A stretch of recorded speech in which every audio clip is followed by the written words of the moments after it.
Assalaamu calaykum. Inteena badan waxaan jecelnahay barankiyada ama kamaradaha qarsoon maxaa yeelay weyna qosol geliyaan marka aan aragno qofkii lagu sameeyay barankiga oo ku jira xaalad naxdin ama wareer ah iyadayna daba socota yaab iyo qosol kadib marka loo sheego qofka inuu baranki ahaa laakiin ka waran barankiyo isku bedelay musiibooyin dhaba kadib markii loo adeegsaday waxyaabo aan macquul ahayn oo aan ciyaarna geli karin haddaba muuqaalkan waxaan idinku soo gudbin doonaa barankiyo isku bedelay dhimasho inta inaan u gudagelin muuqaalkeena haddii aad ku cusub tahay channelka ogaal cusub subscribe noo saar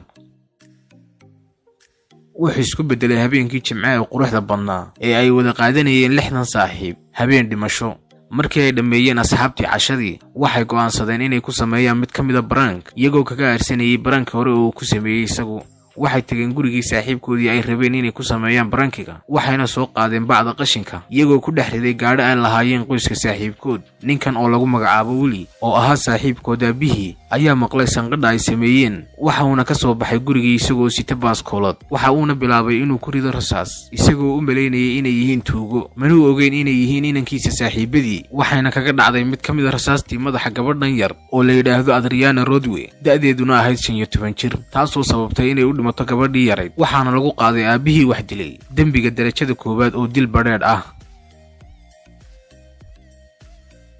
laba wiil oo dhalinyaro ah ayaa waxay go'aansadeen inay xidhaan maryo cabsi leh iyo timo dhaadheer si loo moodo reer aakhirad ama jinni waxayna bilaabeen inay ka soo dhex baxaan geedaha iyagoo ka cabsiinaya gawaadhida maraysa wadada laakiin nasiib xumo waxay kala kulmeen dhaawacyo badan kadib markii gaadhi marayay wadada oo ay islahaayeen ka cabsiya uu labadoodiiba jiirsiiyay gaadhigii waxaana ka daba qiiliyay oo u yeedhay gaadhigii saaxiibkoodii u hayay kamarada si uu ugu sheego inuu ahaa barank laakiin muu istaagin gaadhigii sidaasna ayuu ku baxsaday ninkan oo la yiraahdo Eric Morney waxa uu isku dayay inuu ku sameeyo saaxiibkii barank waxa uuna yimi gurigii saaxiibkii waxa uuna kaga tuuray daaqada dabaqa sare ee guriga mid kamid ah waxyaabaha lagu ciyaaro ee dabka laakiin saaxiibkii waxa uu hurday dabaqa hoose waxa uuna dab ka kacay dabaqii sare oo ay hurday saaxiibkii walaashi oo lagu magacaabi jiray Cristiano Milano dadkii guriga joogay oo dhani waxay dareemeen dabka waxayna si dhaqso ah uga soo baxeen guriga iyagoo u maleynayay in Cristiano ay ku maqan tahay meel guriga ka baxsan waxayna aamineen qoyskii oo dhan in ay wada nabad qabaan ilaa markii dambe ay u sheegeen askartu in la helay meydka Cristiano iyadoo ku gubatay dabaqa sare ee guriga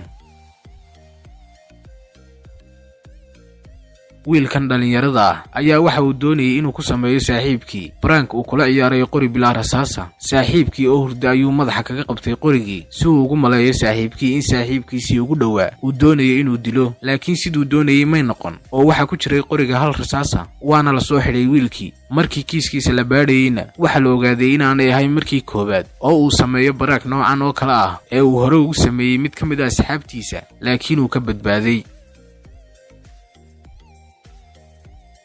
haddii aad ka heshay daawada muuqaalkan like noo saar haddii aad ku cusub tahay channelka ogaal cusubna subscribe noo saar una share garaa asxaabtaada